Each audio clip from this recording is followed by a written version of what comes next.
आपल्याला माहिती आहे की आपल्या शासनाने दिव्यांगजनांकरता जी काही मानधन आहे ते वाढवून 2500 रुपये केलं आहे.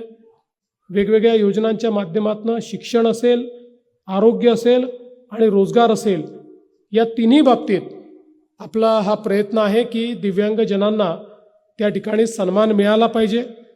देशामध्ये पहिल्यांदा आपले पंतप्रधान माननीय नरेंद्र मोदीजी यांनी या ठिकाणी सांगितलं की कोणीही विकलांग नाही तर सगळे दिव्यांग आहेत, डिझेबल कोणी नाही तर स्पेशली एबल सगळे आहेत. आणि अशा पद्धतीनं एक वेगळी ओळख आमच्या दिव्यांगजनांना मोदीजींनी दिली. आज केंद्र सरकारच्या वतीनं इतक्या विविध प्रकारच्या योजना आमच्या दिव्यांगजनांकरता चालवल्या जातात, पण आपला प्रयत्न हा आहे की दिव्यांगता आपल्याला कमी कशी करता येईल त्या दृष्टीनं मोठ्या प्रमाणात आपले प्रयत्न चाललेले आहेत.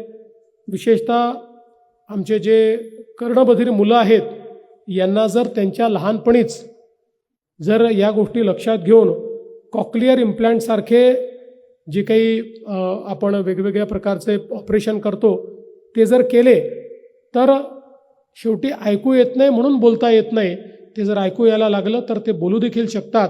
आणि म्हणून महाराष्ट्रामध्ये कॉक्लिअर इम्प्लांटचे जे काही ऑपरेशन आहेत त्याला 6 ते 8 लाख रुपये लागतात.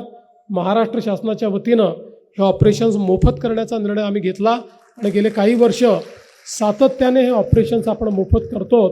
आणि आपला तर प्रयत्न पुढे असा आहे की एक मोठं सर्वेक्षण करत राहायचं की ज्यातनं कुठेही आपल्याला जर 10 वर्षाच्या आतली मुलं ही त्या ठिकाणी कर्णबधिर आढळली तर त्यांचं कॉक्लिअर इम्प्लांटचं ऑपरेशन त्या कालावधीत जर आपण केलं तर ते कधीच कर्णबधिर राहत नाही, ते हळूहळू स्पीच थेरपीने बोलायला लागतात, ऐकायला लागतात.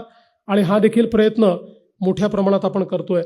आत्ताच आपल्या जिल्हा परिषदेच्या CEOने देखील एक चांगली संकल्पना मांडली की जर या ठिकाणी आपले जे दिव्यांग आहेत त्यांना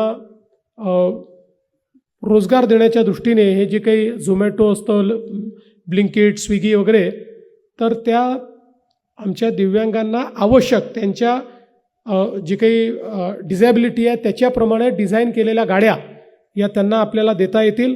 महानगरपालिका देखील तशा पद्धतीने पुढाकार घेईल आणि अशा प्रकारच्या गाड्या देऊन त्यांना सन्मानाने जगण्याकरता आज 20-25 हजार रुपये त्यांना महिना रोजगार मिळाला पाहिजे, या दृष्टीनं देखील आपल्याला काम करता येईल आणि त्यातनं एक सन्मानजनक अशा प्रकारचं जीवन हे त्यांना देखील मिळेल.